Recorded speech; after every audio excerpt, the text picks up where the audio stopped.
Eh bien, voilà, nous sommes en direct. Eh bien, bonjour, bonsoir à tous. Euh, voilà, pas mal de monde d'arrivée. Alors, comme d'habitude, si vous voulez bien me préciser d'abord bonsoir à Christian, à Suzy, à Françoise, Marianique, voilà, qui arrive, Anouchka, Miguel, Serge. Bon, je vous cite pas tous. Euh, Encore une super soirée. On était ensemble hier soir. On va faire ça tous les soirs maintenant. C'est génial. Euh, donc, comme d'habitude, si vous pouvez me signaler dans le chat que vous avez du son, vous avez de l'image et que tout va bien pour qu'on puisse démarrer. Voilà, juste le temps que ça revienne. Papillon du Languedoc, c'est beau ça. Hmm. Emmanuela de Liège. Brigitte de Blois. Waouh, hier soir on avait le Québec, on avait l'Afrique. C'est génial, hein? Ouais, Internet, c'est magique. Moi, ça passe partout. ouais, Merveilleux. c'est nos limites. Bonsoir de l'héros. Ok, donc voilà, les retours, images, son, tout est parfait. Et ben super. Et ben on y va, on se lâche. Alors je la raconte souvent celle-là, mais on a fait avec Raphaël une fois une conférence sur l'illusion et on était 7 intervenants. On s'était réunis tous ensemble, on avait créé une salle avec des lumières, une caméra, etc. Et en fait, on a tourné pendant 1 heure et au bout d'1 heure, on s'est rendu compte qu'on n'était pas en ligne. Et c'était une conférence sur l'illusion. Ah, c'était juste génial. Et C'était trop la réalité. on pouvait pas faire mieux que ça. Et, Vous viviez dans une boîte. et 1 heure après, on avait encore 30 personnes qui attendaient que la conférence démarre. Démarre. Oh. Donc on a continué pendant 1 heure après. Ça, c'est des fidèles, dis donc, hein. Voilà, génial. Ok, et ben donc ce soir on traite du même sujet puisque on traite du même sujet tout le mois de septembre, l'amour et le pardon, inconditionnel et indissociable. Et ben, ce soir on va le traiter avec l'œil d'Armel. Et je te remercie vraiment d'être là parce que je t'assure ça me fait vraiment chaud au cœur, ça me fait vraiment plaisir euh, qu'on puisse faire ça. Euh, voilà, là comme ça, voilà, on va vivre un super moment. Hmm. Euh, donc, écoute, je vais te laisser la parole. Ok. Ben, merci Comment aussi, faire ça? merci aussi de l'invitation, Enzo. C'est très chouette. Je suis très heureuse d'être là ce soir et d'avoir une opportunité de partager encore à une large audience sur le web. Je trouve ça toujours merveilleux de pouvoir faire connaître tout ce qui est partagé à de plus en plus de monde. Donc, ouais, voilà, vraiment, merci tout plein d'organiser ça et de suivre toi-même ton inspiration avec Raphaël aussi et de rendre ça possible et disponible tout en vous amusant. Mm. Merveilleux sujet, évidemment, que l'amour inconditionnel, le pardon, c'est pour moi, je pense, la chose la plus belle qui soit. Euh, je pense que quelque part, au fond de nous, on a tous ce même désir d'aimer. Et je pense que l'amour, c'est le plus grand des médicaments qui soit. Euh, c'est le but de toute la vie. Et ben, bizarrement, j'ai envie de parler, de revenir à quand j'étais petite, parce que j'ai l'impression que tout le monde peut un peu se rappeler de comment il était, peut un peu se rappeler de comment il était quand il était petit. Quand on était petit, on avait comme cette connaissance ou ce savoir que tout était possible, cette aptitude à voir l'innocence dans tout et dans tout le monde, à toujours voir le beau, à toujours voir l'amour. Et je pense que c'est quelque chose qui est toujours d'actualité en fait. Il y a juste que on s'est laissé j'ai envie de dire, changé par les conditionnements, par les croyances, par les expériences qui ont forgé, qui ont entraîné des blessures et puis qui du coup ont forgé des systèmes de défense. Et c'est pas du tout une erreur, ça se passe comme ça. Pour moi, la vie nous conditionne d'abord, la vie nous forme d'une certaine façon, et puis à un moment, il y a une ouverture qui se passe, il y a comme un retournement qui se passe, et puis c'est tout le mouvement inverse qui prend son ampleur alors qui décolle, et donc on passe dans le déconditionnement, défaire des croyances, revenir à l'essence, revenir, et quelque part, donc on était enfant, innocent, insouciant, et j'ai envie de dire, on termine enfantin, insouciant, mais mature et toujours aussi innocent. Et donc la différence, j'ai envie de dire, par rapport à l'enfance, c'est simplement que ben, on a appris de tout ce qu'on a vécu dans sa vie.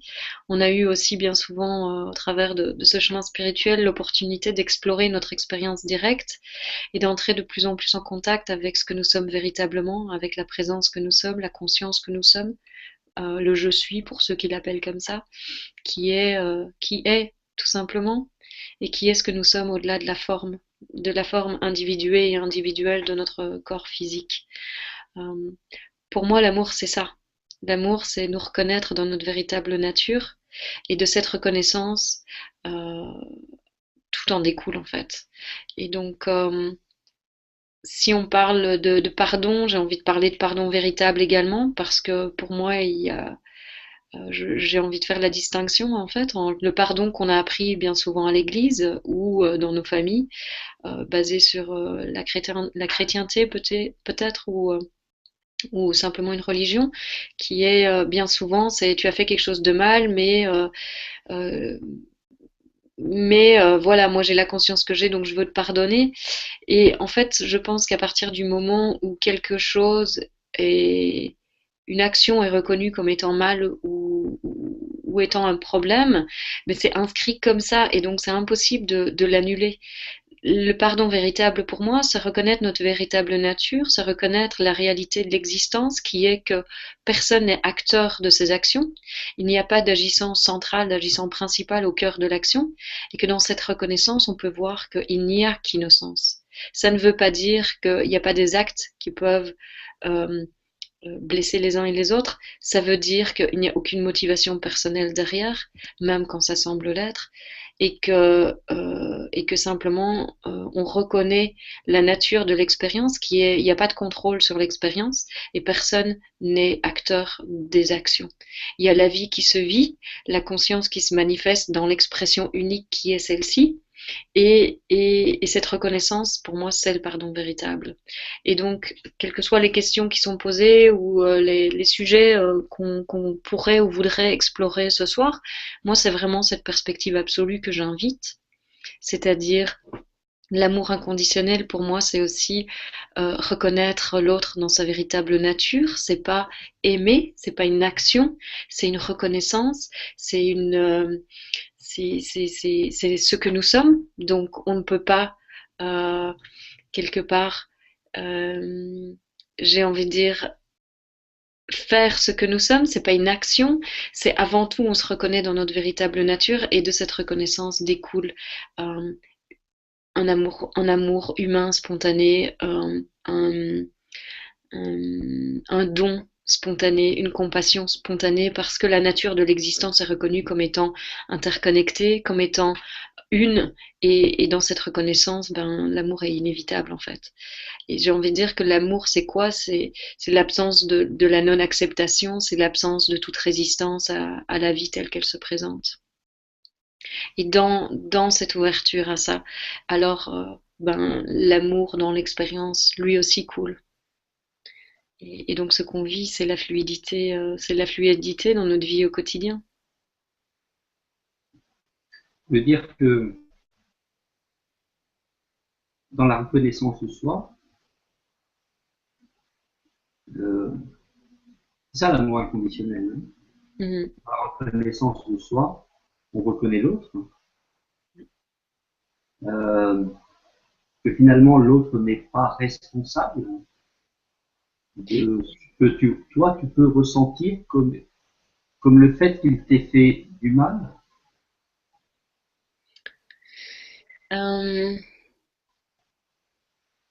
je pense qu'il y a une blessure qui peut être physique, une douleur physique, et il y a la souffrance. Je fais la différence entre la douleur et la souffrance.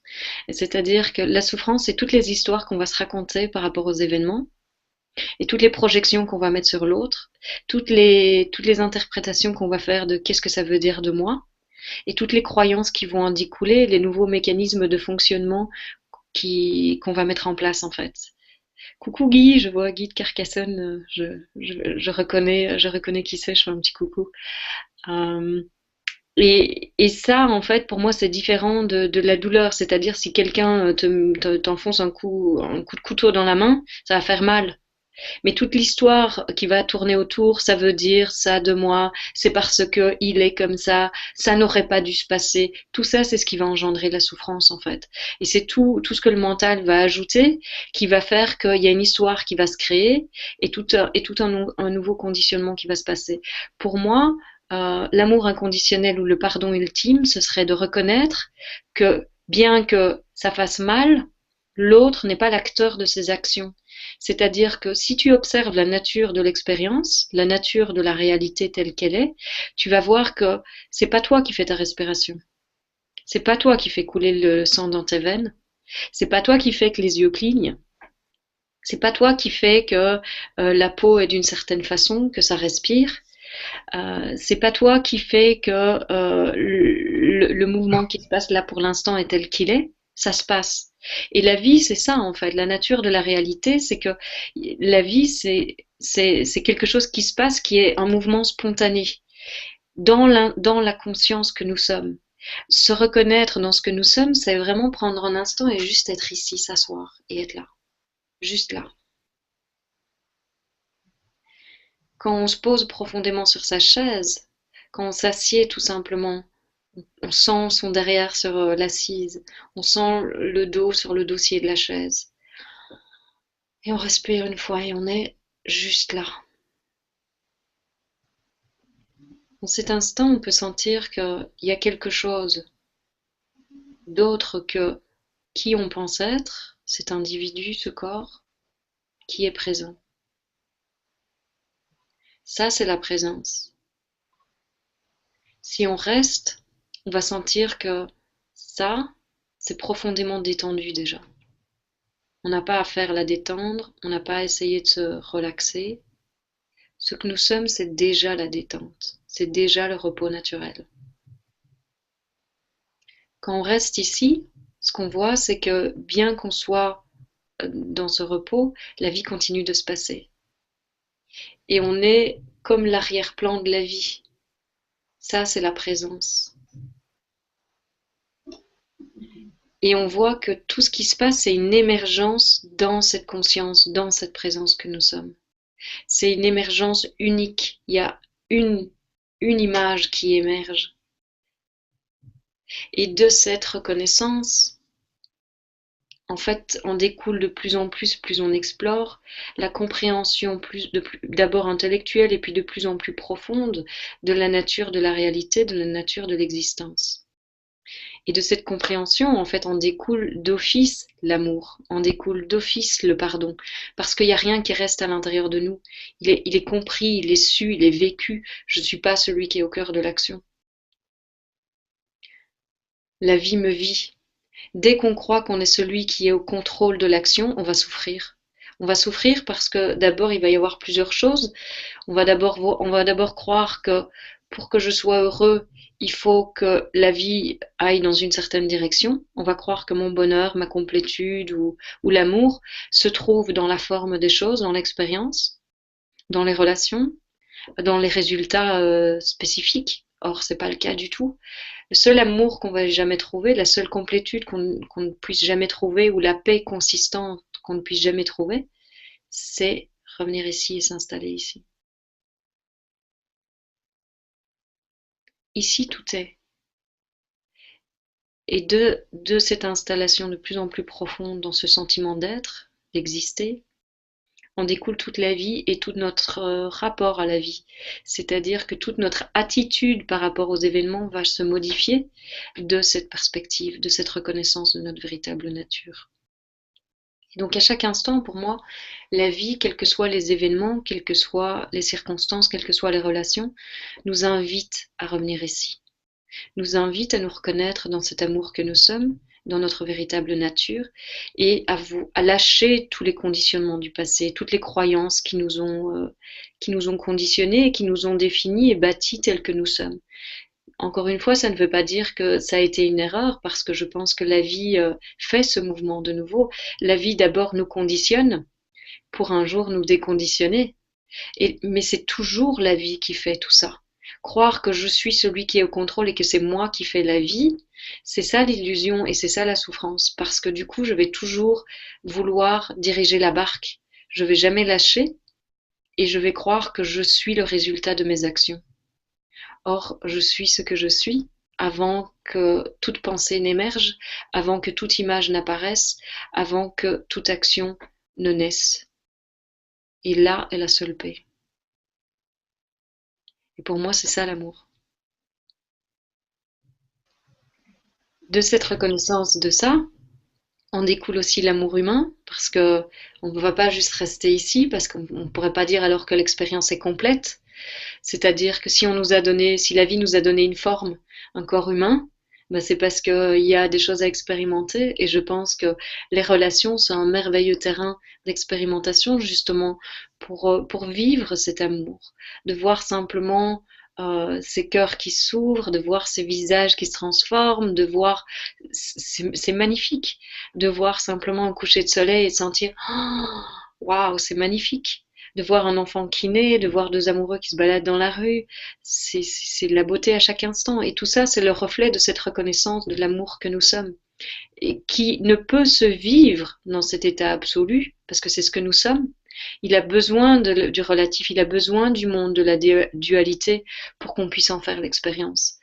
Et donc, la complétude pour moi de la réalisation de soi, c'est reconnaître notre véritable nature en tant que présence, conscience, sentiment d'être, le je suis, et de vivre de cette perspective dans la matière, dans la forme, à travers le corps que nous avons, que nous sommes, qui est un merveilleux instrument, justement, au service de la vie, au service de l'amour. Et dans cette reconnaissance que c'est la vie qui me vit, c'est pas moi qui vis la vie, il n'y a que reconnaissance et connaissance de cette innocence pour chacun. Ça ne veut pas dire que je fais tout et n'importe quoi, que du contraire. Je pense que faire tout et n'importe quoi et dire ouais mais alors je peux aller voler, je peux faire ci, je peux faire là, c'est ne pas du tout se reconnaître dans ce que nous sommes. Parce que ce que nous sommes, c'est don, c'est respect, c'est amour, c'est pas chaparder, c'est pas profiter, c'est pas prendre à tout prix, c'est tout l'inverse en fait. Et donc ça, ce serait utiliser un concept spirituel pour essayer de le tourner à son avantage, pour obtenir encore plus de ce qu'on pense qui va nous apporter quelque chose, alors qu'on est on est déjà tout.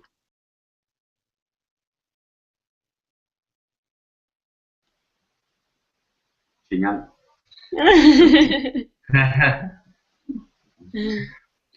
Moi, je suis bouche bée, moi. C'est ça qui est. Ce que tu veux dire, c'est que nous sommes un et que nous devons reconnaître cette unité en soi. Qu'à partir de là, c'est apprendre à s'aimer. Et de tout cela découle le pardon automatiquement, parce que si nous sommes un, ce qui est en face de nous, c'est nous. L'autre, c'est nous. Oui, dès que je blâme l'autre, c'est moi qui suis malheureux. L'autre peut-être va très bien en fait, il n'a aucun souci. Mais ce qu'on voit, c'est que ce que je le donne toujours à moi-même. Donc dès que je blâme l'autre, c'est moi qui en vis la conséquence. Dès que je rends l'autre coupable et je dis c'est de sa faute, c'est moi qui me sens mal. Mais essayons de permuter la machine et de l'aimer, d'aimer l'autre tel qu'il est sans vouloir le changer.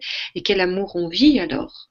Et pour moi, c'est ça aussi, l'amour inconditionnel, c'est de reconnaître que l'autre est déjà parfait tel qu'il est, quoi que ce soit qu'il vive, ça ne veut pas dire tout accepter, ça veut dire reconnaître ça, c'est un fait pour moi, c'est la nature de la réalité, et après, de pouvoir dire oui, de pouvoir dire non, de mettre des limites, de changer de route, de changer de trottoir, de faire tout ce qu'on sent qui est juste pour nous, de faire les choix et de prendre les décisions en fonction de ce qui nous habite et de ce qu'on sent qui est juste.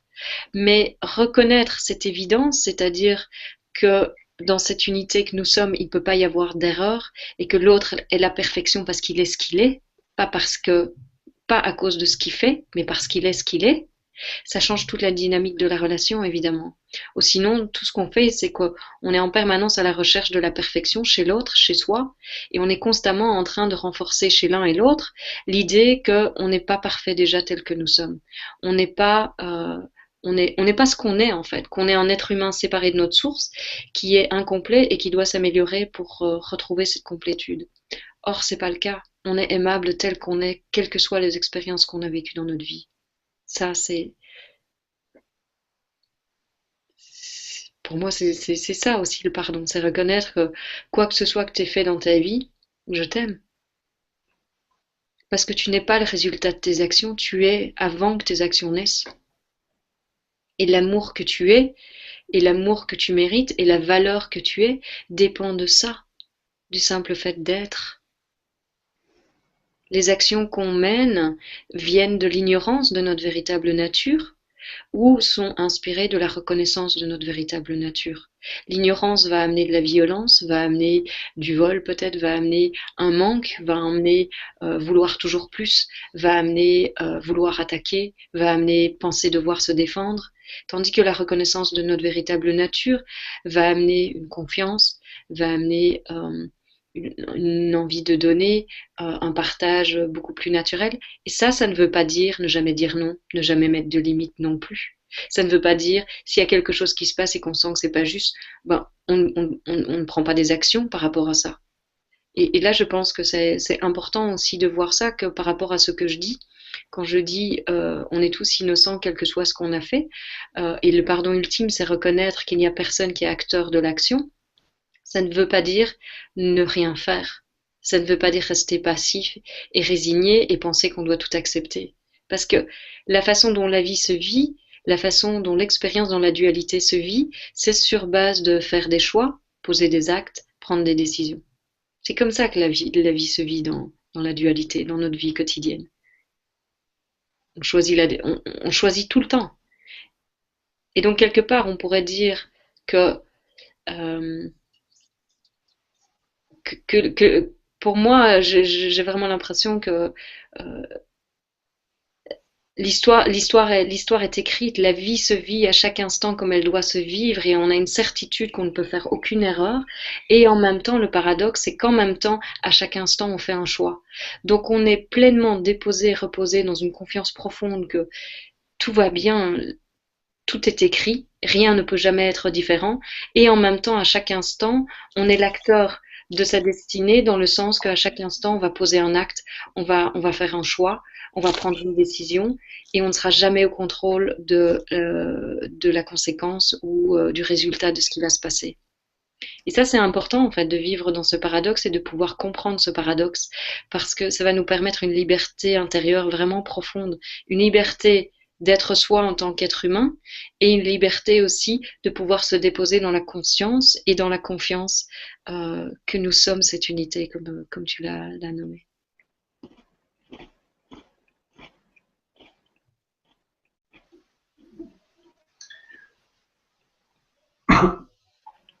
C'est ce pardon, enfin, dans tout ce que tu expliques là, ce pardon, il doit être tourné vers soi, en fait. Et surtout vers soi. Et tu expliques que finalement l'autre étant le reflet de nous-mêmes. Et il y a un truc super intéressant que j'ai trouvé, c'est que c'est effectivement cette approche de dire c'est pas ce que l'autre a fait qui me fait souffrir, c'est ce que moi je fais de ce qu'il a fait qui me fait souffrir. Et ça, c'est génial. Exactement. Ça, c'est génial à comprendre. Donc, c'est à moi que je dois adresser le pardon. Pas à l'acte que l'autre a fait, mais à ce que moi j'en ai fait par rapport à mes croyances, par rapport à, à toute ma programmation, et en même temps, finalement, gratitude, parce que grâce à cet acte, qui finalement n'était pas dirigé pour me faire du mal, mais plutôt pour me faire voir, tiens, regarde, comme un clin d'œil, qu'est-ce que tu fais avec ça? Donc ça sous-entend aussi que la voix, c'est la conscience de soi, pour pouvoir arriver ensuite à, à ce pardon et finalement à s'aimer, à se pardonner soi pour finalement s'aimer. Et pour pouvoir voir dans l'acte de l'autre, non pas un acte délibéré pour nous faire du mal, mais un acte qui vient nous dire qu'est-ce que tu fais avec ça. Oui, quelque part, on pourrait même dire qu'il vient nous libérer, en fait, parce que ça va, quoi que ce soit, quelles que soient les actions de quelqu'un, d'un autre, ça va nous ramener à des croyances en nous. S'il y a réaction, ça va nous amener à voir ce qui réagit, c'est une contraction, c'est quelque chose qui s'est cristallisé, c'est une blessure du passé qui vient crier encore et qui vient dire, au secours, j'ai mal, j'ai besoin d'être vu et d'être entendu. En quelque sorte, on pourrait dire ça comme ça. Et ce que ça appelle, c'est une libération. C'est pas allez, retourne plus en profondeur, je veux pas t'entendre, et puis arrête de crier. C'est ben oui, vas-y, sors. Vas-y, sors et montre-moi ce que tu as à me dire, montre-moi ce que tu veux, comment tu veux être entendu, comment tu veux être senti, comment tu veux être vécu, pour que je puisse te libérer. Parce que tout ce qui se vit à l'intérieur de nous, ce n'est que ça en fait. C'est que tous ces conditionnements, toutes ces défenses qui se sont construites ont été là et ont eu du sens un jour parce qu'elles sont là. C'est pas une erreur tout ce qu'on a vécu. Tout dans nos vies, même si on a vécu une enfance hyper malheureuse ou avec un parent qui nous battait ou alors on a été dans un orphelinat, c'est pas parce qu'il y a quelque chose qui ne va pas avec nous qu'on a vécu ces expériences-là. C'est simplement parce que l'histoire du personnage que nous sommes, de Armel, Enzo, je vois Nicole ici, Lise, euh, l'histoire de ce personnage tel qu'il était créé par la vie était supposé se dérouler de cette façon-là. C'est impossible qu'il y ait eu un scénario Z qui aurait pu empêcher le scénario qui s'est passé. C'est pas possible. C'est juste pas possible que l'histoire de notre vie puisse se passer d'une autre façon qu'elle se passe. Très logiquement déjà. Très logiquement. Juste si on va avec la logique et les faits, il y a maintenant, comment est-ce que maintenant je peux changer le passé et dire ça aurait dû être différent. C'est pas possible, le passé c'est fini. Donc qu'est-ce que je peux faire? Je peux agir ici aujourd'hui, avec le souvenir du passé qui remonte, avec la nouvelle blessure qui vient d'émerger aujourd'hui et qui fait mal et qui rappelle peut-être ce souvenir du passé. Et qu'est-ce que je peux faire? Comment je fais pour ne plus souffrir et ne plus me raconter les mêmes histoires et cesser de croire qu'il y a quelque chose qui va pas avec moi? Ben, je regarde tout ça. J'accueille pleinement cette souffrance. J'accueille pleinement le fait qu'il y a peut-être un petit enfant à l'intérieur qui crie et qui fait comme j'en peux plus, aidez-moi. J'en peux plus de cette violence, j'en peux plus de cette souffrance, j'ai besoin de sortir de ça, aidez-moi. Mais il a besoin d'être entendu en vous. S'il y a une parole qui crie comme ça a besoin d'être senti, ça a besoin d'être vécu. Cette tristesse, cette rage qui vit là, elle a besoin d'un espace à l'intérieur de nous pour s'exprimer, pour être autorisée, pour être sentie. Et donc c'est important qu'on laisse de l'espace à ça. L'étape suivante, ça va être de voir que probablement, mais pas toujours, il y a un événement du passé qui va revenir et qui va montrer la croyance qui s'est engrangée suite à ça, la défense qui a été mise en place suite à cette blessure. Et c'est magnifique parce que ça, aller voir ça, ça va nous permettre de simplement voir le mécanisme et la mécanique qui s'est mise en place et dans cette conscience de pouvoir la lâcher et de pouvoir lâcher ce comportement de défense et de fuite probablement qui aujourd'hui ne convient plus à notre situation. Pourquoi est-ce que ça ne convient plus? Parce que ça vient d'émerger. Ça a émergé. Si ça émerge, il y a une sagesse profonde dans la vie, il y a une sagesse profonde dans qui nous sommes, qui fait que quand c'est prêt, ça émerge. Donc l'événement qui vient en face de nous, le coup de poignard dans la main qui vient, et c'est pas une erreur. C'est que ce coup de poignard, c'est pas que j'ai fait quelque chose de mal, c'est que quelque part ce coup de poignard vient rappeler cette blessure qui aujourd'hui a l'espace suffisant en moi pour pouvoir émerger, être vue dans la conscience que nous sommes, être vue dans cette lumière, dans cet amour et être libérée. Et le pardon, ça va être ça. L'amour, ça va être simplement de nous reconnaître tel que nous sommes au travers de cette blessure, c'est-à-dire que l'être que je suis, donc ce que je vous ai invité à sentir tout à l'heure quand vous vous déposez, la présence, l'être, l'existence, que je suis est intouché par les événements qui se passent, est à jamais resté pur, quoi que ce soit qui se soit passé, que ce soit des coups, un viol, que ce soit un portefeuille qui a été volé, que ce soit une mise à la porte de chez soi, que ce soit une faillite, que ce soit pas d'argent. La présence que nous sommes est intouchée par tous ces événements, n'a jamais été salie. Nous reconnaître dans cette présence, c'est déjà permettre de lâcher toutes ces idées qu'on a imposées sur qui on pense être, que bien souvent on va projeter sur le corps. Et on va rendre le corps coupable ou le mauvais dans toute l'histoire qu'on se raconte par rapport à ce qu'on a pu vivre dans nos vies. Nous reconnaître dans notre véritable nature, c'est nous reconnaître avant même l'émergence du corps. Et c'est de voir que le corps est déjà, en fait, un reflet de ce qu'on pense être. Ça veut dire que le corps n'est coupable de rien. C'est également la plus pure innocence. C'est l'instrument merveilleux au service de la vie que nous sommes, qui lui aussi émerge dans la conscience que nous sommes. Et donc ça va être l'amour, ça va être se reconnaître. Le pardon ultime, c'est toujours cette même reconnaissance, c'est-à-dire quoi? C'est-à-dire que voir l'événement du passé qui émerge peut-être face à ce coup de poignard dans la main, ça va être l'opportunité de libérer, s'il y a eu quelqu'un dans la situation, de libérer qui on a pu mettre dans la position d'agresseur, en voyant que ça pouvait pas être différent. Ça ne veut pas dire que ça n'est pas nécessairement punissable parce que la vie dans l'existence de dualité fonctionne comme ça. Il y a des actes qui sont punissables et il y en a qui ne le sont pas. Donc, probablement, on fait une action et puis la conséquence de l'action, on va la subir. Et ici, comme il y a la justice qui se passe comme elle se passe, peut-être qu'on va se retrouver avec une amende si on conduit trop vite. On va se retrouver en prison si on poignarde quelqu'un. Et c'est comme ça que ça fonctionne. Ça ne veut pas dire qu'au travers de tout ça, on ne peut pas reconnaître la nature de l'existence, qui est que, quelles que soient les actions que nous avons faites, ce n'étaient pas nos actions, c'était la vie qui s'est vécue telle qu'elle devait se vivre à travers l'expression qui est Armel, par exemple, Enzo, Raphaël. Et dans cette reconnaissance, il y a innocence.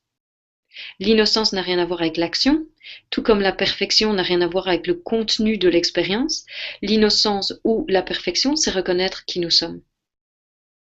C'est reconnaître, il n'y a pas d'acteur au centre de l'expérience. Il y a la vie qui se vit. La vie vit ce magnifique instrument qu'est Armel. La vie vit ce merveilleux instrument qu'est Enzo et se vit différemment. Enzo, par exemple, met en place tout un système de séminaires et de web. Armel parle et est invité chez Enzo. Et c'est comme ça que la vie se vit. La vie nous a mis en contact d'une certaine façon. La vie t'a inspiré à m'inviter. La vie m'a inspiré à dire oui. La vie nous a inspiré à nous rencontrer ici sur cette plateforme comme ça aujourd'hui. Et la vie nous a inspiré, au travers de nos inspirations personnelles, à partager et offrir ce que nous offrons ce soir. On peut croire, c'est moi Enzo qui ai eu cette inspiration, c'est moi Armel qui ai dit oui. On peut le croire, mais c'est pas la réalité c'est pas la réalité de la nature de l'expérience. Et c'est ça qui va faire la souffrance en fait.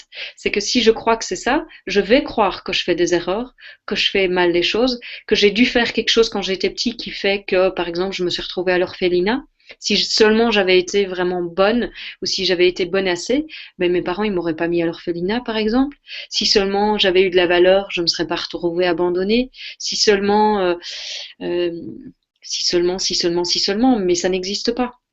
Et tout ça, c'est la souffrance. Et c'est à travers ces filtres-là qu'on va interpréter les actions en grandissant, en devenant adulte, et qu'on va soit renforcer les croyances et les conditionnements, soit dans ce désir de liberté, de pardon et d'amour inconditionnel, on va regarder à l'expérience sous la nouvelle lumière, sous cette nouvelle perspective, et on va libérer toute la situation.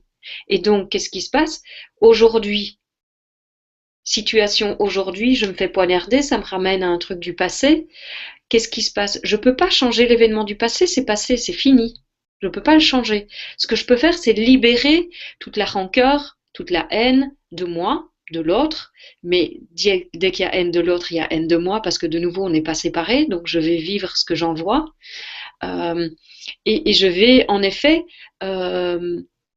vivre cette colère, cette rage qui va rester engrammée dans mes cellules, au lieu de vivre la liberté de l'être que je suis, l'amour inconditionnel qui ne veut que se donner, et de continuer à vivre dans cette fluidité, dans la plus pure expression de l'être que je suis, qui sera beaucoup plus fluide, sans toutes ces croyances, sans toutes ces défenses et conditionnements qui viennent de ces blessures.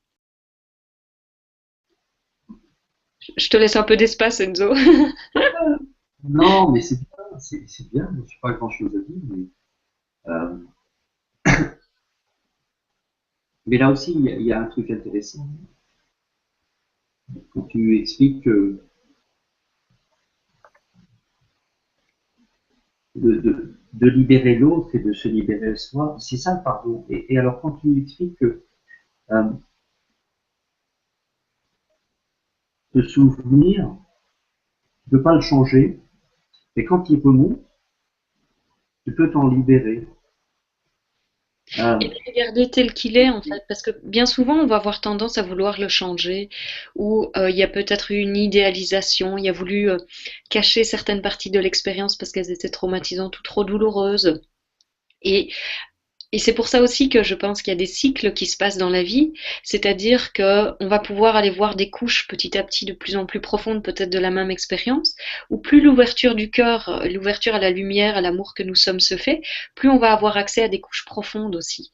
Donc on va regarder à l'expérience du passé telle qu'elle était, sans l'idéaliser, sans essayer de trouver une excuse à quoi que ce soit, à l'autre, à soi. La réalité des faits, c'est que ça ne pouvait pas être différent. C'est que l'autre a agi comme il a agi, simplement parce que c'était là qu'il en était dans sa vie. Moi, j'ai réagi comme j'ai réagi parce que c'est comme ça que c'est là où j'en étais dans ma vie, basé sur simplement le fait que ce merveilleux instrument est un instrument biologique qui fonctionne, basé sur les conditionnements jusqu'à aujourd'hui, et aussi sur mes gènes en fait. C'est comme ça que c'est construit dans cette vie. Et donc, qu'est-ce qui fait ce que je suis aujourd'hui? Ben, c'est tout mon maquillage génétique, mon maquillage de conditionnement, toutes les croyances qui sont là jusqu'à aujourd'hui, et qui d'instant en instant, dans cette pleine conscience, peuvent être libérées et changées. Et donc, je vais regarder l'expérience dans dans l'objectivité la plus grande possible dans l'instant X dans lequel je regarde cette expérience. Ce que je comprends, c'est que plus je prends conscience de moi, plus je vais vers cet être originel, plus je suis à même de libérer de reconditionner quelque part. Tout à fait. C'est ça, le pardon, c'est quelque part reconditionner le souvenir. Un souvenir qui est empreint d'un schéma de pensée, d'une construction de pensée, et avec une charge émotionnelle. Et plus je vais rentrer dans le qui je suis et prendre conscience du qui je suis, plus je vais pouvoir requalifier et cette charge émotionnelle, la libérer, oui, et cet état de croyance, même si, et en fonction de mon avancement vers le qui je suis, je requalifie ces souvenirs. Ce qui veut dire aussi que le souvenir va pouvoir se présenter sous différentes facettes, parce que cette évolution, elle est graduelle, elle se fait pas en un instant, elle se fait petit à petit. Et à chaque fois, je reviens requalifier à nouveau. Et peut-être toucher des couches plus profondes émotionnelles aussi. Oui, C'est pour ça que quand on dit oui, mais comment je fais? Ça fait 20 fois que je vis la même chose, je m'en sors jamais, je suis toujours dans le même truc. Je pense pas que ce soit jamais le même truc en fait. Je crois qu'il y a des choses hyper profondes qui se vivent et qu'on a accès à des mémoires en fonction de l'ouverture qu'on vit là où on en est dans l'instant X. Et donc, si la même histoire se représente, c'est simplement parce qu'il y a quelque chose qui n'est pas encore pleinement libéré. Et donc, bah, c'est l'opportunité d'aller voir au lieu de dire, mais enfin, qu'est-ce qui fait que je vis encore ces émotions? Mais regardons, qu'est-ce qui crie à l'intérieur qui fait que ça réagit encore? Il y a quelque chose qui ne doit pas être libéré. Ok, ben montre-moi. Montre-moi ce qui n'est pas libéré. Et du coup, le ressentiment envers l'autre n'est plus. Parce que quand on se rend compte que le seul but de la vie, c'est l'amour inconditionnel, c'est la liberté, on voit que chaque événement, chaque moment dans la vie, c'est une invitation à ça. La vie n'est plus une tartine de merde dont on mange un morceau tous les jours. C'est véritablement un véritable chemin de réalisation de soi, un chemin de liberté, d'amour inconditionnel. C'est-à-dire, on rentre à la maison et c'est le seul but de la vie. Il n'y a pas à réussir quoi que ce soit, il n'y a pas à prouver quoi que ce soit à qui que ce soit. Il y a juste à se rendre compte que le seul but de la vie, c'est d'être soi. C'est de nous reconnaître, c'est d'être conscient de soi. Et dans cette conscience, tout se vit de notre perspective et tout se vit complètement différemment en fait. Vraiment. Parce qu'on vit dans notre espace. On vit dans un espace non plus nécessairement logique, mais de ressenti. Et donc on prend des décisions basées sur le ressenti, plus sur la logique et sur qu'est-ce que ça va m'apporter si je fais ça. Non, je ressens. Où est-ce que je vais? Qu'est-ce que je fais? Qu'est-ce qui se passe? Et hop, la vie nous guide à chaque instant. On se met à l'écoute de notre corps, qui est un instrument de guidance absolument fabuleux, qui à chaque instant nous dit que faire, comment le faire. On a en permanence en fait un flux de pensées hyper pratiques qui nous dit comment agir dans la vie de façon concrète, mais inspirante, et non pas obligatoire, ou non pas avec des je devrais, je ne devrais pas. Avec voilà ce qui m'anime, va dans cette direction-là, fais ci, fais là. Et alors on voit toutes nos limites dans cet espace-là. On voit comment on se limite, on voit comment on s'est construit des défenses, comment on évite certaines choses, comment on résiste à la vie, comment on résiste à l'amour, par exemple, etc., etc. Et c'est magnifique de voir ça, c'est pas mal. Justement, c'est fabuleux. Parce que la plupart des gens, ils vivent leur vie sans s'en rendre compte. Mais ils sont tout autant conditionnés. Tant qu'on n'est pas conscient de nos mécanismes, de nos croyances inconscientes, eh bien c'est elles qui nous gouvernent.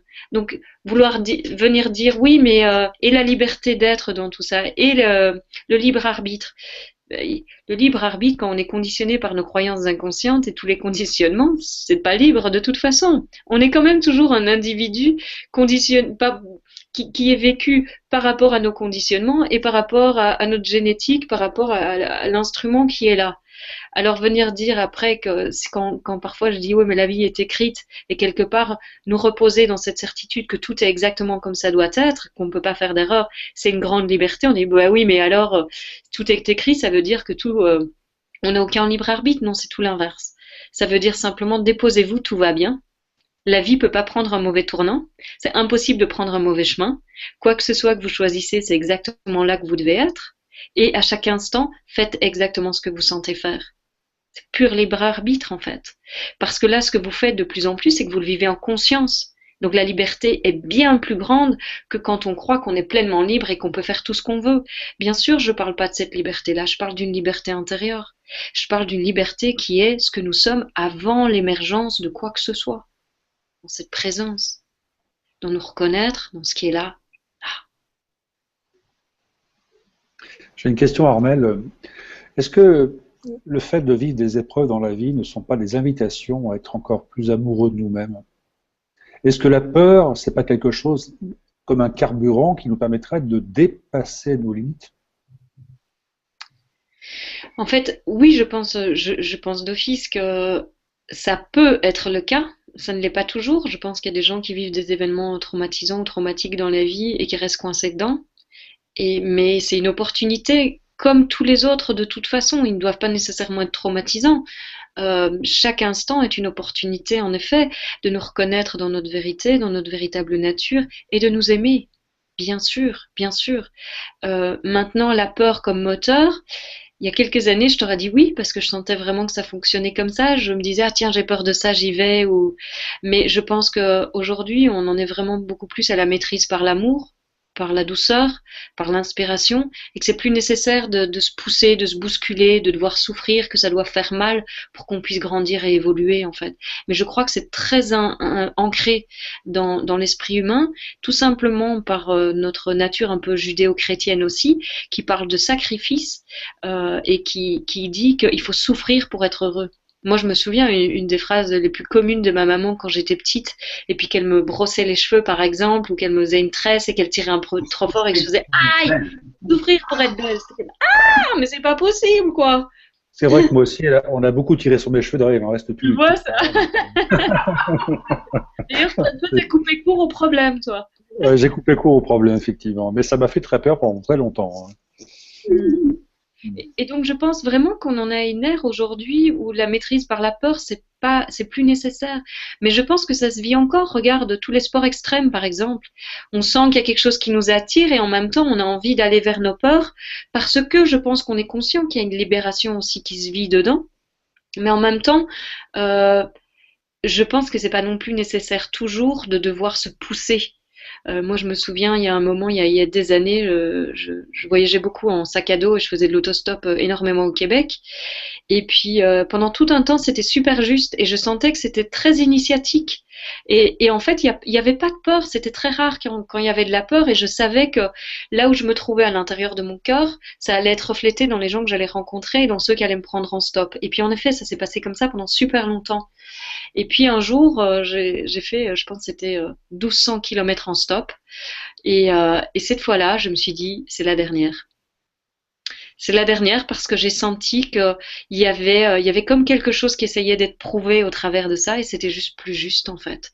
Et que c'était plus nécessaire de passer par, faut affronter ses peurs, faut y aller. Et je sentais qu'il y avait quelque chose qui m'invitait vraiment dans la douceur, dans la joie, dans la spontanéité, dans l'inspiration, beaucoup plus que dans la maîtrise de mes peurs.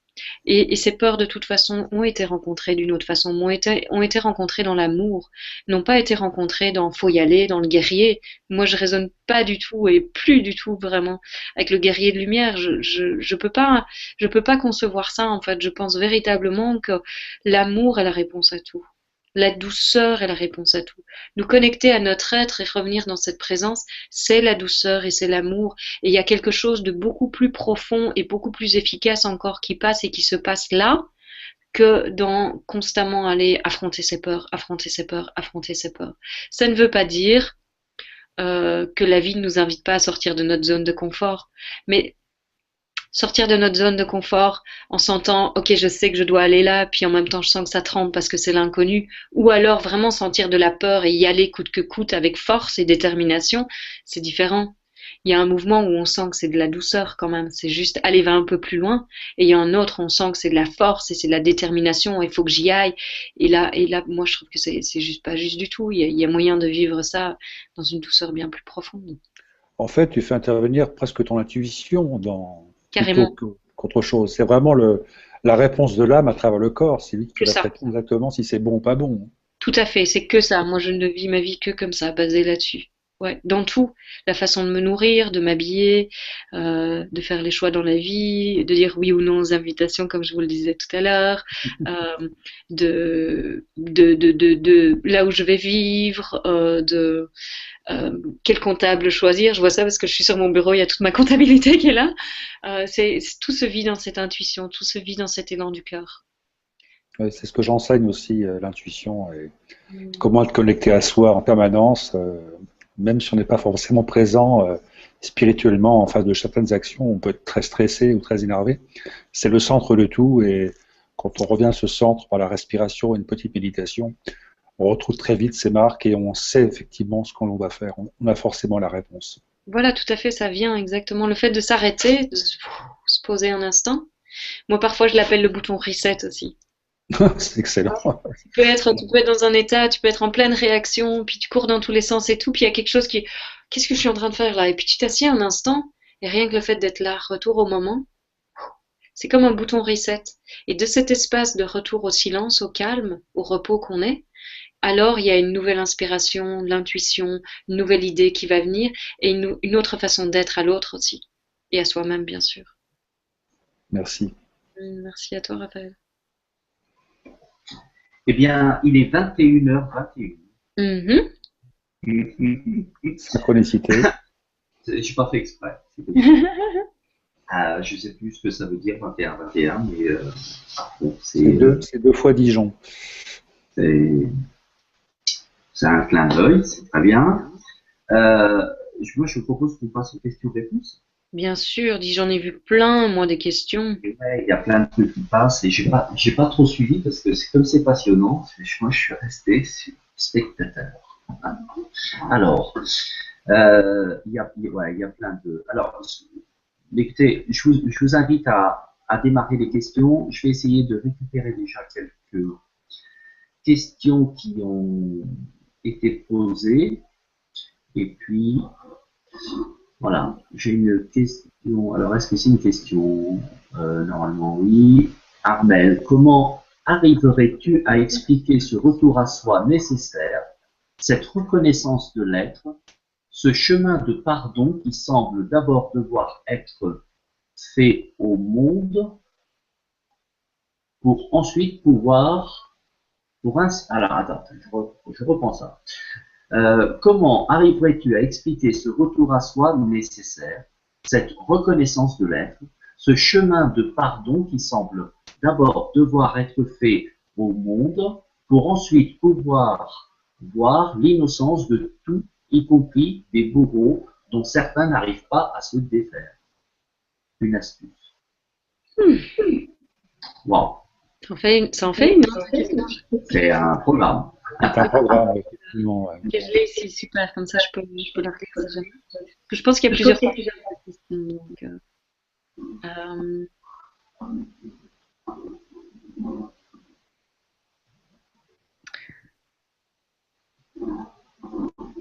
Pour une autre question.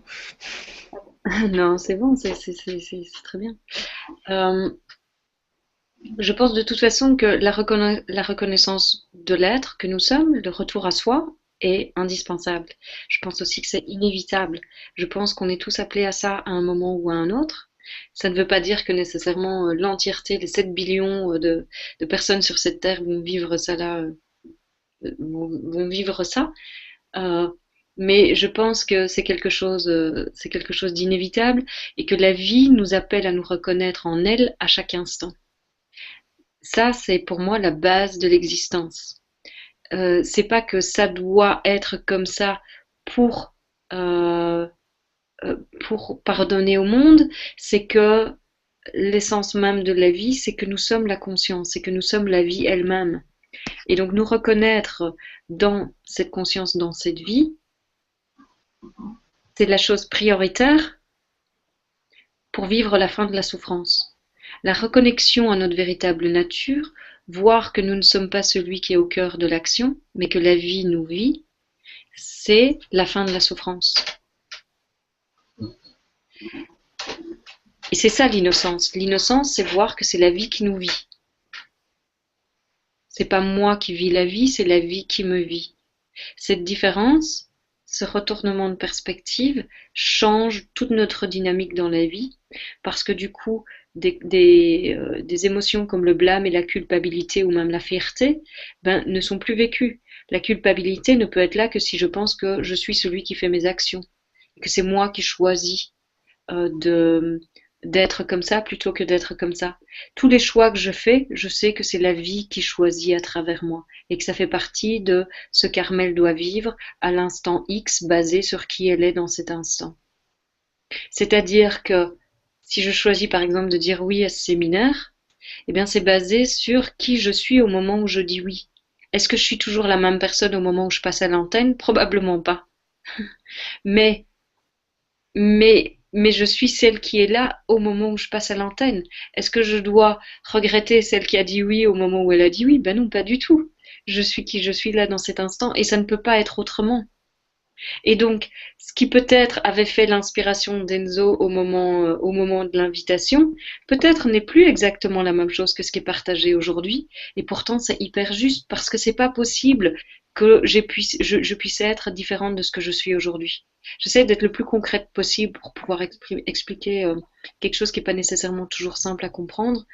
Euh, et donc, pour moi, l'innocence, elle va être reconnue là-dedans, dans le fait que tout change et en même temps, on n'est pas celui qui est au cœur de l'action. Ça veut dire que nos conditionnements, ils vont évoluer. Il y a un déconditionnement qui va se faire, il y a un reconditionnement qui va se faire. À chaque instant, c'est comme ça. Qui on est change. Je suis déjà plus la même qu'il y a 10 minutes. Mes cellules sont déjà en complète mutation. On est tous comme ça. Le changement, c'est la base même de l'existence. Et donc, la reconnaissance de notre véritable nature, pour moi, c'est une évidence, c'est inévitable. Ce que ça amène, cette reconnaissance, donc c'est pas se reconnaître pour euh, nécessairement pour vivre le pardon du monde, c'est que dans cette reconnaissance, le monde est automatiquement pardonné parce que il est vu tel qu'il est véritablement. L'autre est inévitablement et automatiquement pardonné parce qu'il est connu dans sa véritable nature alors que moi je me connais dans la véritable nature. Quand quelqu'un, si je vis quelque chose avec quelqu'un, par exemple, je me balade dans la rue et puis on me bouscule, mais peut-être que ma réaction va être de rebousculer, quoique ça m'étonnerait assez fort. En général, ça va plutôt être, ben voilà, c'est ce qui est là. Et puis c'est tout. Il n'y a pas à dire, ah, s'il me bouscule, ça veut dire que si, ah, ça veut dire que c'est à propos de lui, ça veut dire ça à propos de moi. C'est simplement ce qui est là dans l'instant, ça veut rien dire du tout, en fait, en soi. Maintenant, si moi je me sens blessée par cette bousculade et que je pense, je me sens touchée, je me sens heurtée, ben ça va être l'opportunité pour moi d'aller voir qu'est-ce qui réagit et qu'est-ce que je crois. Et alors on peut voir que chaque action, c'est cette invitation-là.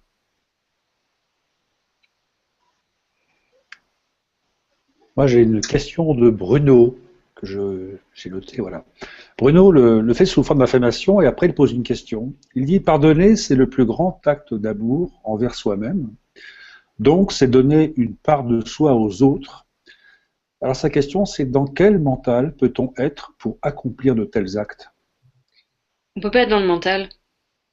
Vraiment, pour moi le seul pardon qui soit, c'est de nous reconnaître dans notre véritable nature. Donc c'est la pleine présence, la pleine conscience, c'est le pardon. Le mental, penser à faire ça pour obtenir ça ou pour changer la relation ou pour ci ou pour là, ça va encore être du mental, ça va être de la pensée, ça va être essayer de changer les circonstances de notre existence au lieu de changer la seule chose qui soit changeable, c'est-à-dire nous. De cette reconnaissance de qui on est, de ce débranchement, j'ai envie de dire, de la prise du contrôle et de la reconnaissance qu'on n'est pas celui qui est au cœur de l'action, ce qui va se vivre, c'est un pardon automatique. Donc la façon d'être au monde va changer, c'est-à-dire que je vais arrêter de blâmer l'autre pour ce que je pense qu'il fait, parce que je vais voir que de toute façon il peut pas être autrement. C'est pas possible que ma maman ne soit pas tout le temps aux petits soins derrière moi, par exemple, quand je suis chez mes parents. Parce qu'elle est comme ça. Et elle est programmée pour être comme ça. Maintenant, si en permanence je lui dis tu devrais être différente, c'est moi qui souffre.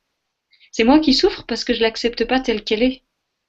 Euh, et j'ai envie de dire, c'est un bon exemple, par exemple mes parents, parce que j'ai vécu les deux énergies très fort quand j'étais plus jeune, je voulais les changer, et ces dernières années, en fait, il y a eu arrêter de vouloir les changer et juste les aimer tels qu'ils sont là, sans même penser qu'ils devraient suivre un chemin comme le mien, qu'ils devraient vivre différemment, qu'ils sont heureux ou malheureux, mais juste les aimer tels qu'ils sont avec la vie qu'ils sont choisis eux.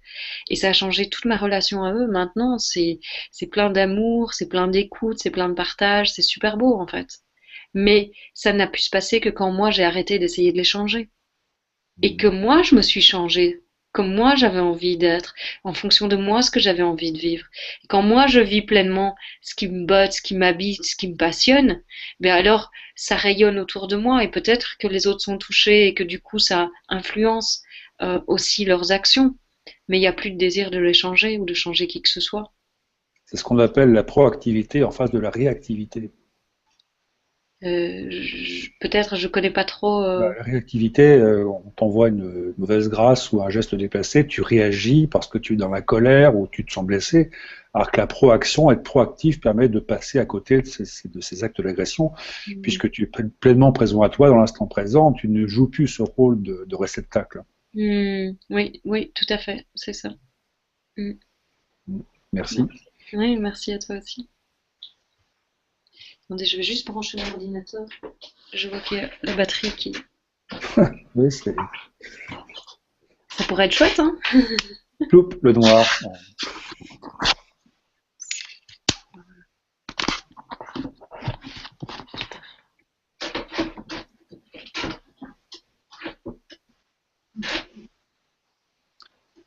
Il y a Aurélia qui. Comment? Je laisse continuer les questions. Oui, j'ai une envie de terminer quelque chose par rapport à la question de la personne précédente que j'ai pas répondu par rapport aux bourreaux qui sont parfois difficiles de s'en défaire. Je pense aussi que quand il y a quelque chose qui nous touche très très fort chez les autres, c'est l'opportunité d'aller voir en nous. Parce que quand on croit que l'attaque ou la violence est à l'extérieur de nous et on croit que c'est chez les autres, véritablement, ça vaut la peine d'aller voir ce qui se passe en nous et de voir comment nous-mêmes on s'attaque soi-même ou comment on est à l'attaque, comment on attaque les autres, comment on est violent avec soi-même, simplement parfois dans le fait de ne pas s'écouter, de faire des choses parce qu'on pense qu'on devrait les faire au lieu de parce qu'on est véritablement animé par ce sentiment. Et je pense que des subtilités comme ça peuvent changer aussi très fort nos relations. Arrêter de croire que ce sont les autres qui sont comme ça et que nous, on est tout blanc. Mais vraiment de voir que si je continue à réagir, peut-être que c'est une opportunité en moi d'aller voir comment moi-même je suis le bourreau de moi-même ou des autres à certains moments. Et ça va changer notre relation aussi aux autres, qu'on perçoit comme ça. Oui, d'ailleurs, on a une jolie question de Ouria qui nous pose la question sur l'intuition. C'est un domaine qu'on partage tous les deux.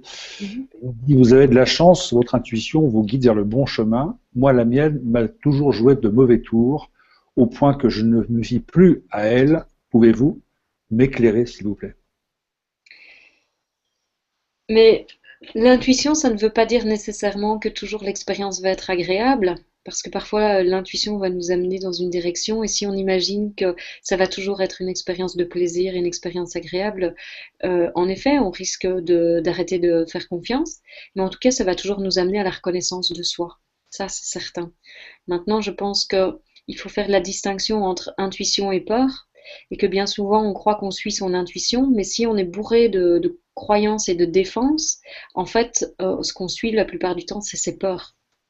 Et donc, on est constamment dans l'évitement ou dans la fuite de certains comportements, de certaines rencontres, de certaines situations, plutôt que dans le véritable suivi de son intuition. Parce que l'intuition, elle va nous sortir de toutes les situations. Elle va nous amener à élargir notre zone de confort. Elle ne va pas nous amener à nous rétrécir, à nous rapetissir, à nous rendre plus mal, en fait, que du contraire. Ce que ça peut faire, c'est que ça va nous faire visiter des croyances qu'on a essayé d'éviter, auxquelles on a essayé d'éviter de faire face. Ça peut nous faire visiter de la culpabilité à laquelle on préfère ne pas faire face. Par exemple, on est invité à un repas de famille et intuitivement on sent, ben là c'est vendredi soir, j'ai juste une envie, c'est rester dans mon divan et puis mettre une petite bougie, de la musique classique et me poser ce soir, j'ai pas envie de voir qui que ce soit ni de parler. Ça, c'est l'intuition qui va parler. Et puis quand on pense à ça, oh, c'est tout doux, c'est tout chaud. Puis on sent, ouais, ça me ferait un bien fou. Et la raison, elle va venir, elle va dire, ah oui, mais non, tu peux pas faire ça à ta mère, hein, c'est pas possible. Et puis t'imagines, ça fait 5 ans que t'as plus vu tante machin et oncle truc et tous les cousins, etc., etc. Tu dois y aller parce que ta mère, elle va jamais s'en remettre si tu vas pas. Et donc la culpabilité va dire ça. Et donc ce qu'on va faire, on va suivre la plupart du temps la culpabilité et on va y aller. Et on va pas s'écouter et on va passer une horrible soirée, on va pas se sentir bien. Peut-être même que quelqu'un va nous renverser un verre de vin. Et tout ça, ça va être le suivi de pas s'écouter en fait. Par contre, si on s'écoute, ce qui va se passer, c'est que d'abord, on va devoir faire face à la culpabilité, c'est-à-dire est-ce que maman va encore m'aimer si j'y vais pas? Elle va être déçue. Comment ça va se passer? Est-ce que je vais encore être invitée la prochaine fois? Et donc, on va faire face à mon besoin d'être aimé, mon désir d'être reconnu, mon désir de faire partie du groupe et d'appartenir. Et qu'est-ce qu'on va choisir? Est-ce qu'on se choisit soi ou est-ce qu'on choisit l'autre? Est-ce qu'on choisit tout ce qu'on pense qui sont des besoins pour nous? Et c'est ça qui va faire qu'on va suivre son intuition ou pas. Et donc, l'important pour moi, c'est véritablement d'aller regarder toutes les croyances en nous qui nous guident, qui nous dirigent.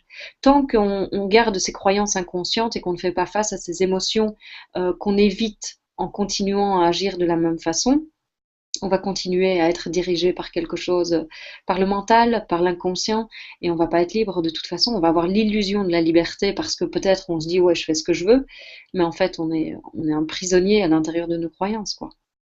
Mhm.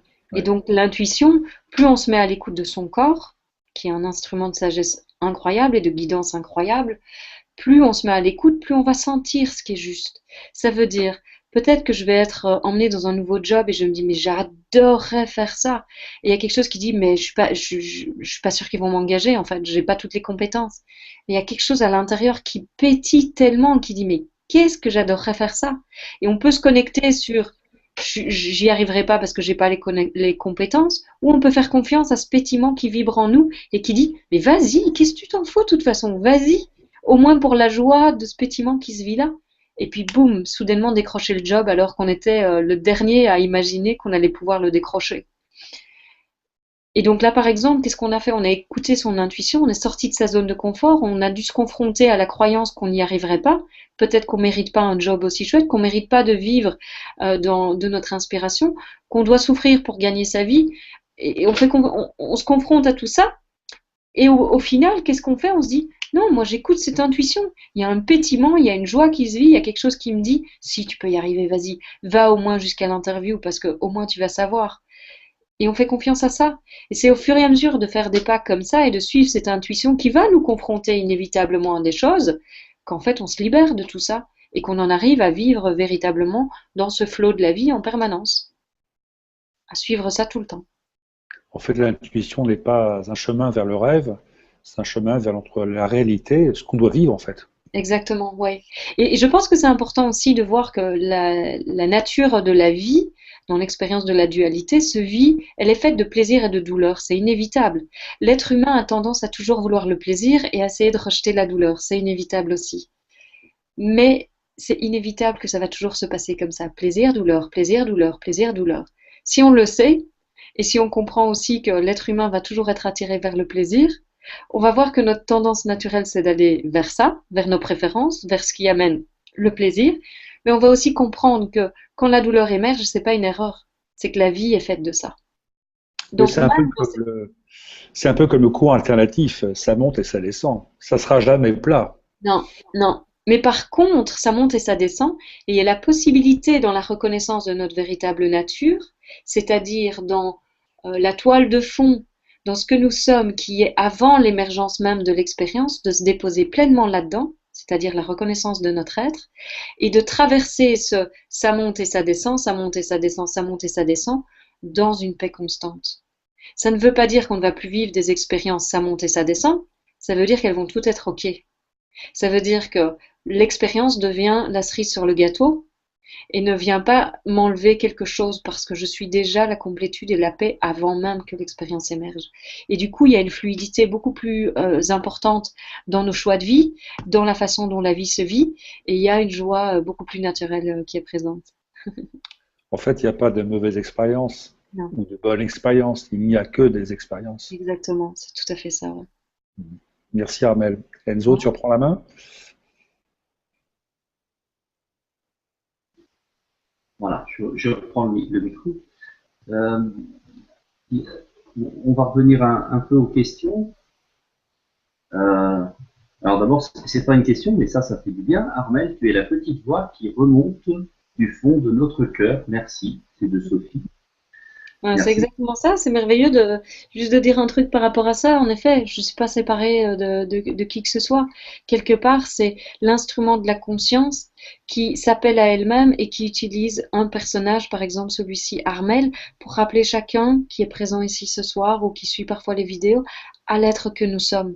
Mais bien sûr que je viens du plus profond de votre être. Je ne suis rien d'autre. Je ne suis pas séparée. Vous m'avez appelé, je suis venu, a dit Jésus. C'est pareil.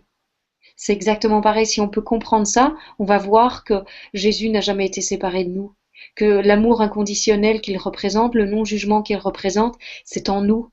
Quand son image apparaît, c'est un symbole de ça. Armel est un symbole de cet appel que nous avons, que vous avez tous, de vous reconnecter à votre véritable nature. L'avoir pour plus que ça, mais c'est risquer de vous en séparer de nouveau. Mais par contre, me voir dans cette réalité, c'est me voir tel que je suis véritablement, et du coup, vous reconnaître aussi tel que vous êtes véritablement. Super, parce que ça répond en même temps à une autre question euh, que j'ai perdue d'ailleurs, parce que ça va vite sur le chat, ça coule, mais euh, effectivement, ça répondait à une question qui voulait dire, alors si je la retrouve, comment je sais que je suis dans ma véritable nature. En fait, finalement c'est ça, c'est ce qui résonne en toi, même si ça, ce qui vient de l'autre et qui résonne en soi. Et soit ça résonne par rapport à nos croyances, par rapport à un schéma de pensée émotionnel, bref, un conditionnement, soit ça résonne d'une autre manière, comme Sophie le dit, ça résonne dans mon cœur. Et là, on sait que c'est notre vraie nature. Mhm. Oui. Et aussi la façon dont on se sent en fait, parce que quand on est connecté à soi, on sent cette paix, elle est là constamment en fait. Ce que nous sommes, c'est incassable. La paix que nous sommes est incassable. Elle peut pas être perturbée par quoi que ce soit. Est-ce que si vous prenez juste un moment pour vous déposer là où vous êtes, pour simplement respirer, prendre une profonde respiration et juste être là.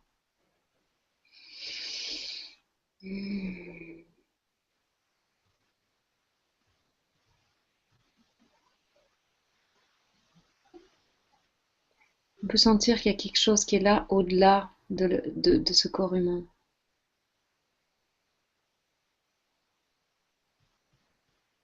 Un sentiment d'être, un sentiment d'exister, une présence, quelque chose, peu importe, il n'y a pas besoin de mettre nécessairement de mots dessus. C'est ce que nous sommes. Quand toute notre attention est focusée là-dessus, concentrée là-dessus, quand on revient à ça à chaque instant, ça va devenir de plus en plus notre expérience. Et ça, c'est l'être que nous sommes. Plus on se repose dedans, plus on renforce notre expérience de ça, et plus notre vie change simplement du fait d'être connecté, sans même essayer de la changer. C'est ça la douceur dont je parlais tout à l'heure avec Raphaël aussi. Il suffit d'être connecté pour que le monde suive cette connexion. Le monde entier est le reflet de qui nous sommes ou pensons être. Le monde entier n'est pas séparé de ce qui se passe à l'intérieur de nous. C'est-à-dire que quand on est connecté à soi, quand on se reconnaît dans notre véritable nature, le monde va être le reflet de ça. Si le monde n'est qu'attaque, désarroi, manque, pauvreté, c'est un reflet de la déconnexion d'avec nous-mêmes. Et donc, qu'est-ce qu'on fait? Eh bien, de plus en plus, on apprend à revenir ici. On se redépose en soi. Quand on est ici, on sent. Il n'y a pas de problème dans cet instant. Cet instant est complet. L'amour est là. Peut-être même que vous pouvez sentir quelque chose qui se détend, ou comme un sourire intérieur, ou une chaleur intérieure. Peut-être que vous sentez un espace de douceur en vous. Tout ça, vous pouvez sentir que c'est la connexion en vous. C'est ce que disait Gandhi d'ailleurs. Tu veux changer le monde? Eh bien, commence par changer toi en toi. Oui, c'est ça. Soit le changement que tu voulais voir dans le monde, c'est exactement ça. C'est que ça commence toujours par nous et ça finit par nous parce que le monde est le reflet Et c'est ça qui est magnifique aussi, c'est le reflet de ce qui se passe en nous. Et ce qu'on voit de plus en plus quand on se connecte à soi, quand on revient dans cette présence, c'est en fait que la barrière, la frontière qu'on croyait existante entre moi et l'autre, moi et le monde, devient de plus en plus fine et s'estompe et finit par disparaître. Et on voit qu'il n'y a que ce grand tout, en fait, l'émergence de cet instant tel qu'il est là. Et c'est ça, du coup, ma réalité dans cet instant-ci, ben, c'est ces trois petites photos, c'est un écran d'ordinateur, c'est ma chambre, c'est ça. C'est vos visages, c'est les questions qui se posent, c'est nos partages, c'est ce qui se vit dans mon cœur, C'est l'instant présent. c'est ça. Qu'est-ce que je sais qu'il y a une Belgique qui existe? Comment je peux savoir qu'il y a la France? Que je peux savoir que je suis dans un monde, que je vis sur la Terre? Oui, dans la pensée, je peux savoir tout ça. Mais la réalité, la nature de mon expérience là maintenant, c'est quoi? C'est ici et maintenant. Avec le contenu de cette expérience. Et quand on est dans l'ici et maintenant, tu peux le dire, rien que de le sentir, il y a déjà quelque chose qui se dépose en toi. Là, Et je m'amusais, moi, quand je voyageais pas mal à une époque, c'est que je photographiais devant ma chambre d'hôtel toujours les parterres de pelouse. Je m'imaginais qu'à Hawaï ou qu'au Canada, où j'étais souvent, la pelouse était différente qu'en Europe, mais elle a la même couleur, elle a la même forme. Donc, la nature est partout, elle est partout la même. Hein. On va souvent très loin, chercher très loin ce qu'on a forcément en soi ou à côté de soi. ouais, tout à fait, juste là. Ouais. Tout à fait. Mm. Oui, et c'est là qu'on se rend compte que le plus grand chemin à parcourir, c'est le voyage intérieur. Et puis peut-être qu'il y a des voyages extérieurs qui viennent pour de nouveau mettre la cerise sur le gâteau, c'est le bonus. Mais, euh, mais le plus grand et le plus beau chemin qui soit, c'est à l'intérieur de soi. C'est celui qui nous révèle à qui nous sommes, c'est celui qui révèle la beauté de notre être dans sa splendeur et son expression la plus complète. C'est juste fabuleux. Merci, Armel. Oui, merci Raphaël. Je t'ai coupé Enzo du coup de nouveau. Non, c'est bien, super. J'ai une autre question, mais on y a quasiment répondu. Mais bon, on peut peut-être encore insister un coup, parce qu'il y a pas mal quand même de questions qui se ressemblent. Mhm. Question de Lisa qui nous dit, oui Armel, mais comment veux-tu reconnaître Jésus si Jésus ne te visite pas? Euh,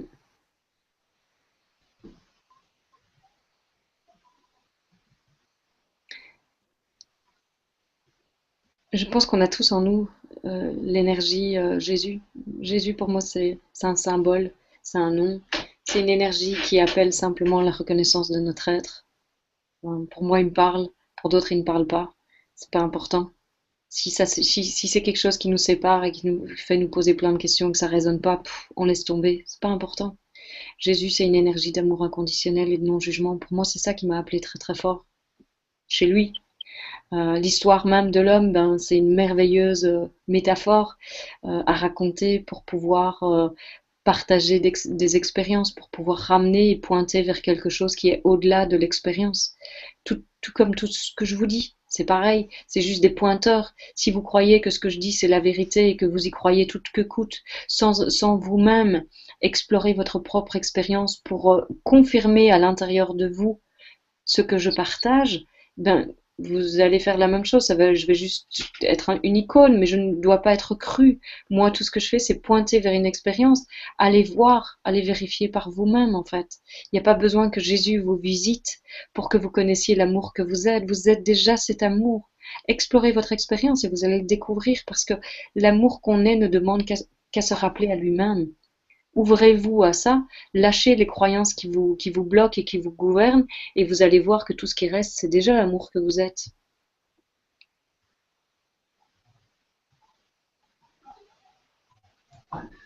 Euh, super.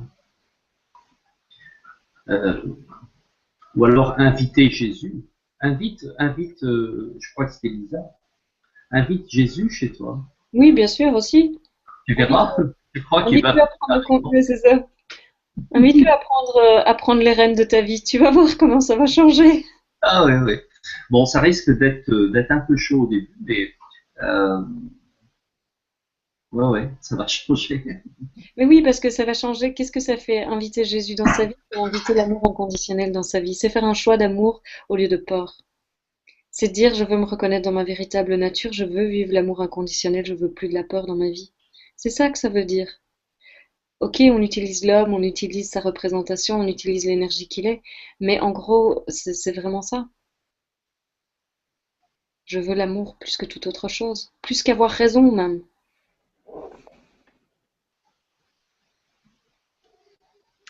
Super. On a une autre question d'Huguette. Mhm. Armel, je sais que l'autre n'est pas responsable de ma souffrance, mais concrètement, lorsque je me sens blessé, comment je fais pour être libre? Est-ce le ressenti uniquement de la blessure ou est-ce un questionnement intellectuel? Comment je quoi, c'était la question? Comment je crée? Euh, Comment je je fais sais pour que être libre? l'autre, je sais que l'autre n'est pas responsable de ma souffrance, mais concrètement, lorsque je me sens blessé, comment je fais pour être libre? Mhm. Est-ce le ressenti uniquement de la blessure ou est-ce ce questionnement intellectuel? C'est les deux en fait. C'est pas l'un sans l'autre. C'est-à-dire que c'est important de laisser l'espace à l'émotion qui est présente, la colère, la rage, la tristesse. Ça veut pas dire aller taper sur tout le monde, la colère, ça veut pas dire gueuler sur le premier venu ou même sur l'intéressé, mais ça veut dire laisser circuler l'énergie, oser entrer en contact avec l'énergie qui nous habite et puis la laisser être, la laisser prendre tout l'espace que ça veut prendre et la laisser circuler. Et en fait, dans cette pleine, bien souvent, dans cette pleine expression de cette énergie, de cette émotion, il y a quelque chose qui s'ouvre, qui nous permet de toucher à la paix que nous sommes. Alors, je vous dis ça parce que je vous décris comment ça se passe. C'est pas un processus à faire. Je dois sentir pour arriver à la paix. C'est sentez, permettez simplement à l'émotion d'être là, d'être ce qu'elle est et voyez ce qu'elle a à vous offrir. Ouvrez-vous à l'expérience que l'émotion a à vous révéler plutôt que de chercher la fin de l'émotion, la fin de la sensation, vouloir que ça s'en aille, parce que tout ça, c'est encore essayer de comprendre et c'est pas vraiment permettre en fait. Sentez tout simplement ce qui est présent et puis même faites parler l'émotion. Peut-être que l'émotion va vous dire quelque chose, peut-être que l'émotion a quelque chose à vous révéler qui va vous permettre de comprendre la nature même de cette émotion, de découvrir la croyance qui se trouve derrière, qui est le sponsor de cette émotion, et qui, une fois vue, va pouvoir débrancher le comportement. Juste sentir l'émotion, bien souvent ça va revenir à un autre moment. Juste comprendre intellectuellement et tout en refoulant toujours l'émotion, ça va la faire revenir aussi. Donc c'est vraiment un mix des deux en fait. Et vous pouvez, dans cette conscience, dans la conscience de ce que nous sommes, donner de l'espace. Pardon, donner de l'espace à ce qui vous traverse. Tout en sachant aussi que ces émotions ne sont pas les vôtres, c'est pas vous qui les faites. De nouveau, la vie vous vit, et dans l'instant où il y a colère, ben, la vie se vit à travers vous, au travers de la colère. Ça peut pas être différent non plus, donc il n'y a pas à se martyriser ou à se culpabiliser de vivre les émotions qu'on vit. On n'est pas censé vivre autre chose que ce qu'on vit. Et dans cette compréhension, vous allez déjà pouvoir donner plus d'espace à ce qui vous traverse, sans jugement.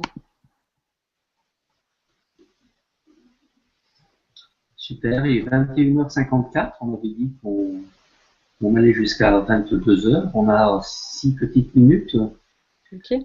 Euh, ou 6 longues minutes, ça dépend comment on le perçoit. Ça peut être éternel, minutes. J'ai une question de Karine qui est, je trouve, étrange et pourtant je la trouve assez juste. Alors, ben, je viens de la perdre. Voilà. Je viens de la perdre. Il y a tellement de questions qui se mettent. Je l'ai perdue. Ah oui. Comment tu expliques que ceux qui choisissent Satan sont jeunes, riches et beaux, et ceux qui choisissent Dieu sont pauvres et vivent dans l'ascèse? Je crois que c'est des croyances en fait. Je crois qu'il y a une croyance qui dit que pour être spirituel, il faut être pauvre. Et puis euh,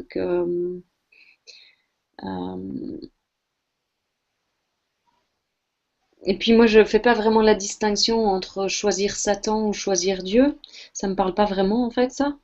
Je pense que la vie est une, elle est non duelle même si elle se vit dans la dualité et que de nouveau euh, Il y a personne, il y a personne qui choisit véritablement les conditions dans lesquelles la vie va se vivre. C'est-à-dire que vous n'avez pas choisi d'être pauvre ou d'être riche. Quelque part, l'histoire de la vie doit se vivre à travers qui vous êtes, Huguette ou Lisa ou Armel, de la façon dont ça doit se vivre.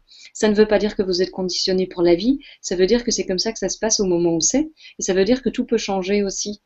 Je pense pas qu'il y ait des gens qui choisissent Satan et du coup qui soient riches et beaux. Euh, ça me parle pas du tout en fait moi ça.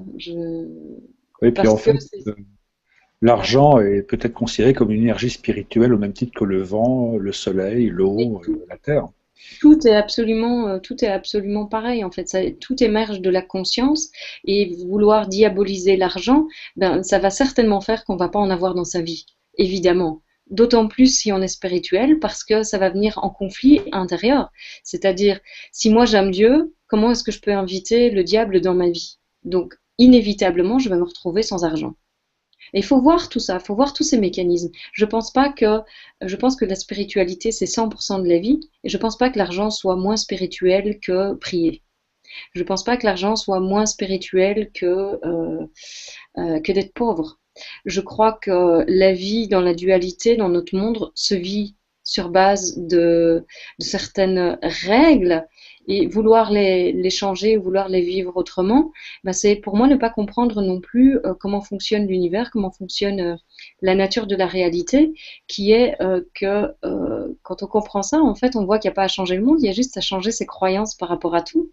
Puis le monde inévitablement change dans notre façon de l'aborder et de le vivre.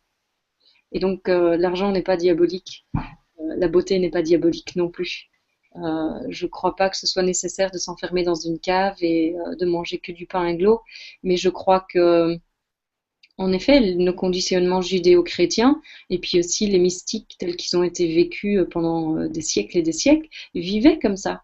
Maintenant, aujourd'hui, où en sommes-nous? Et ça vaut la peine de revoir tout ça. Et je pense d'ailleurs que ça se passe parce qu'il y a plus en plus de personnes qui partagent d'une vie tout à fait ordinaire en fait, avec une famille, avec quelqu'un dans leur vie, avec une maison, avec un travail même parfois. Et voilà. Il n'y a pas de raison que ça se vive d'une certaine façon, mais voyons qu'on croit ça.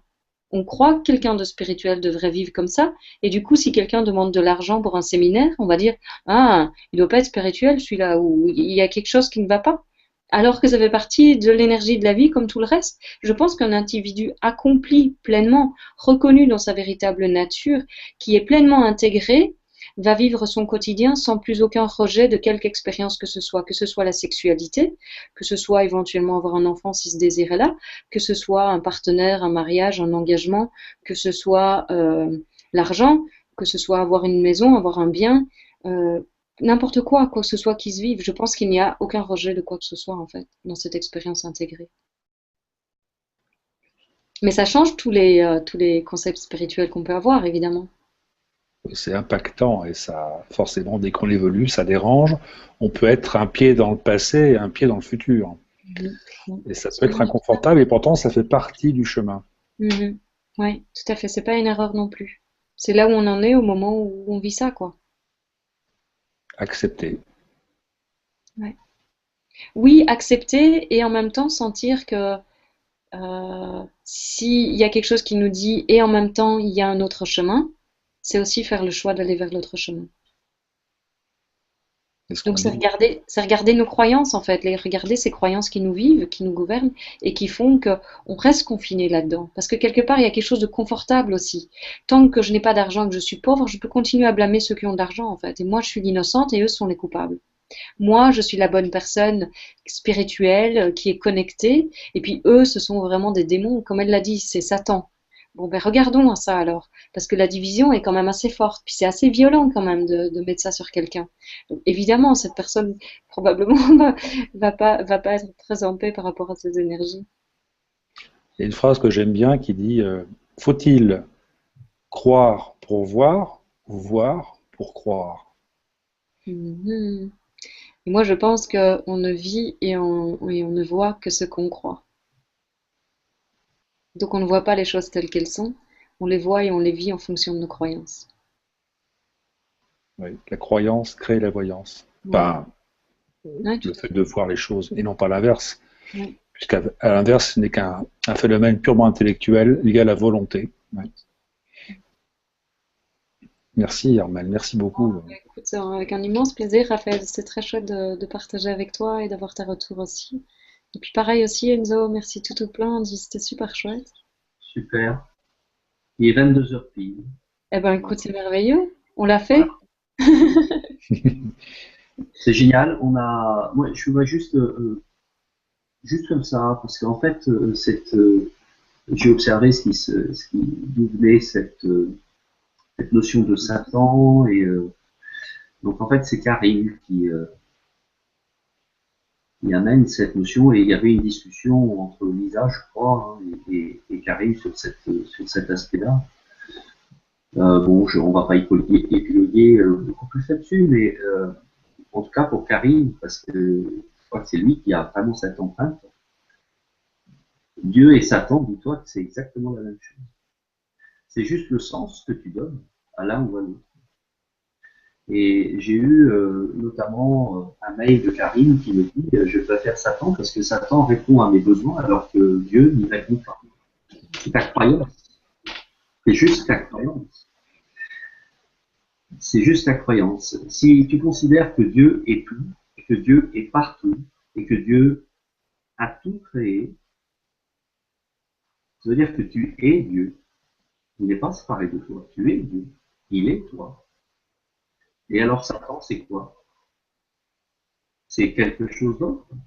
Quelque chose de séparé? Pas clair. Euh, C'est d'aller voir aussi la partie Satan à l'intérieur de lui et de voir en effet comment ça s'exprime aussi. ça, Parce que dans la reconnexion, tout ça tombe en fait. Dans la reconnexion à soi, tout ça tombe. Et la compréhension se fait de son expérience. Il ne faut pas croire de nouveau à ce que je dis. Je vous invite vraiment à l'expérimenter et à l'explorer pour vous-même. Parce qu'il n'y a que ça qui va vous convaincre en fait. Moi, j'ai pas à vous convaincre de quoi que ce soit, et puis j'ai aucun désir de ça. Tout ce que j'ai envie, c'est de partager qu'il est possible d'être heureux tout le temps, il est possible d'être en paix tout le temps, euh, et, euh, et je pointe vers ça en permanence. C'est tout. super. Merci Armel. Merci Armel. Merci à tous, c'était vraiment super chouette d'être là. Je vous Les Ouais, et messages sur le chat tombent les uns dans les autres, les gens sont ravis. Voilà. Non, c'est fabuleux. Ouais, je vois qu'il y en a plein, en effet. Super. Mais je vous embrasse tous très très fort, plein d'amour à tous, et puis au plaisir. Voilà. au Je voulais plaisir juste dire d'échanger. que Oh, ouais, super soirée. Je te remercie beaucoup. Vraiment, c'est génial. Euh, Voilà. Donc, à refaire, on va pas refaire, peu importe, on verra comment les choses se Ça fait avec plaisir. tiennent.